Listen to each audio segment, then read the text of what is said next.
Hi there, this is a question from the 2016 Exam 2 core section. It's from the financial and recursion section. So the question is, Ken has borrowed $70,000 to buy a new caravan. He will be charged interest at the rate of 6.9% per annum, compounded monthly for the first 12 months. Ken will make repayments of $800. So part AI is asking to find the amount that Ken will owe on his loan after he has made 12 payments. So what you need to do is use the financial solver on the CAS calculator. So if we pull the CAS calculator up, it's down here under the financial solver, and you're going to be using the compound interest formula. So the question is asking to find the amount that Ken will owe after his loan after he's made 12 repayments. So the first thing we need to do is place all the information from the question into these fields. So the first thing is Ken has borrowed $70,000 for a new caravan. A loan means that the bank gives you money, and it's money that goes into your pocket. So it is a positive for you because you physically have the money in your pocket. So $70,000 is placed in there. He will be charged at an interest rate of 6.9%. So 6.9 goes into the interest column, and compounded monthly. So the PY and the CY become 12s. For the first 12 months, Ken will make repayments of $800. So a repayment is money going out of your pocket back to the bank. So it is, in terms of your pocket, it's a negative. It's a negative $800. And the amount of repayments, because we're working in months, there will be 12 repayments. So 12 monthly repayments, which makes up a whole year. And the question is asking us to find the amount that Ken will owe on his loan after the 12 repayments have been made. So if we click the FV column, it comes up and it is $65,076.22. So if we place that one, so $65,076.22.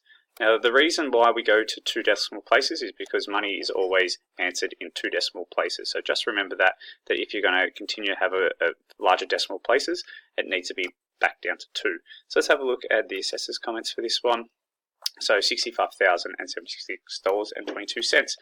This was poorly answered. Only by 46% of the cohort only got this one correct. So already for the first part of the question, it's already a low answering percentage from the cohort. All right, if we look at part II, what is the total interest that Ken will have paid after the 12 repayments? If we have a look at our notes from chapter 9, I've got this little formula in here that can work out the total amount of interest paid. So the total repayment of a loan is the value of the payment times by how many times you've paid it. So that is how much you have physically paid back to the loan. You can work out the amount of interest that's paid is your total payments minus by your starting value.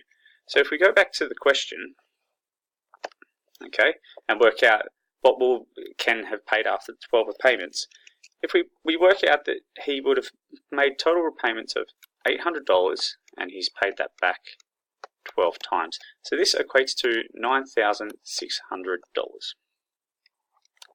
So he's paid back a total of $9,600.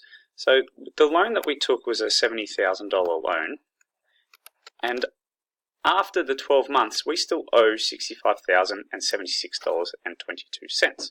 So we can work out how much we've actually taken off this loan by subtracting what is still owed on the loan. So this is that we have our initial loan minus what we still owe after 12 months. So after 12 months, we have paid off a total of $4,923.78. So that's what has come off the loan. But if you look at that, we've paid $9,600 back to the bank, but we've only actually paid off the loan of $4,900. This discrepancy, the difference between these two values, is what the bank calls as interest. So we can work out the interest being the $9,600 that we've physically paid back to the bank and the money that the bank says that we've paid back off. And the difference between these two values is $4,676 So that's the difference between how much in the loan we've paid off and how much physically we've paid back to the bank. So that answer there is the correct answer. Let's have a look at the assessor's comments for that one. So the assessor's comments have it down here, $4,676.22. Only getting correctly answered by 26% of the cohort, doing 3 lines of calculations. So 74% could not get a single mark for this question. So that's quite disappointing as a cohort of 2016 for only 26% to get that correct. All right, if we have a look at the last question, after 3 years, Ken will make a lump sum payment of $L in order to reduce the balance of his loan. This lump sum payment will ensure that Ken's loan is fully repaid in further 3 more years. Ken's repayment amount remains at $800 per month, and the interest rate remains at 6.9% per annum compounded monthly. So we're trying to find out what the value of Ken's lump sum payment is. So the first step we need to do is actually work out how much does Ken owe at the end of that first 3 years. So we can find that out by getting our CAS calculator out. Let's move this over here and place in a couple of fields. So we're looking at after 3 years. So 3 years compounded monthly is 36 months. It says in the question our interest is staying the same, our starting value is staying the same, and our repayment is staying the same. So after the 3 years, we still owe $54,151.60 if we are rounding to the 2 decimal places. But the good thing is to write out all your values and round right at the end. So after 3 years, we still owe $54,151.59976. So that's what we still owe after the 3 years.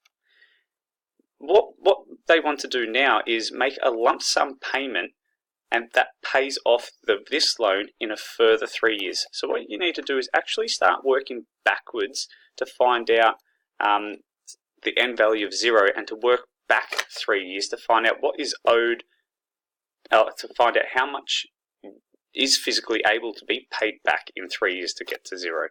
So if we go back to our CAS calculator,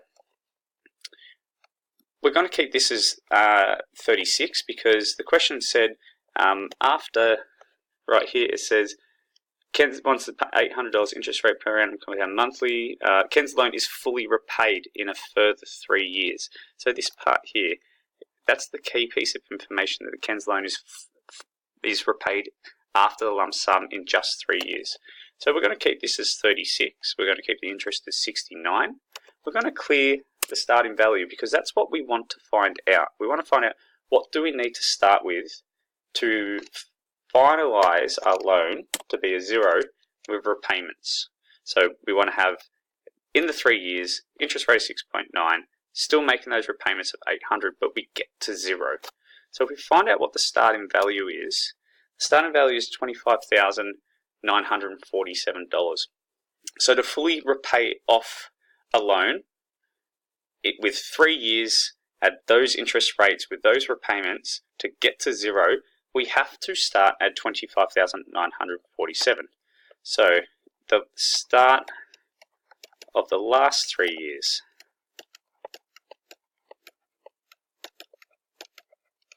is this value. So it's the $25,947 and 57643. And after those 3 years, this value is going to get to 0, and that's what we want to get to. So it's asking for what is the lump sum payment that we need to make. And that lump sum payment is this in here, the difference between these two values. So the $54,151.59, we need to make some form of lump sum payment to get to $25,947.58. So then we can pay it off in the 3 years to get to 0. So the difference between those two values is what our lump sum payment needs to be. So the difference between that is $28,204.02. So that is our answer there. However, if we look at the question, it says round your answer to the nearest dollar. So the actual correct answer, if we place it in red, would be $28,204 as the fully rounded answer. If we have a look at our assessor's comments, we can see is $28,204. The most amazing thing about this question is only 8% of the cohort managed to get 2 full marks for this. Only 6% got 1 mark. So 86% of the cohort could not get a single mark for question 7b. And I think that this is an absolute unbelievable question that has been poorly done by many students. So there's the assessor's comments there, a couple of strategies to help solving the multi-step equation, but amazing, only 8% could have got this right. So looking back, there's the worked example for this question. Hopefully you've learned some little tips that will help you if this kind of question pops up again. Thank you.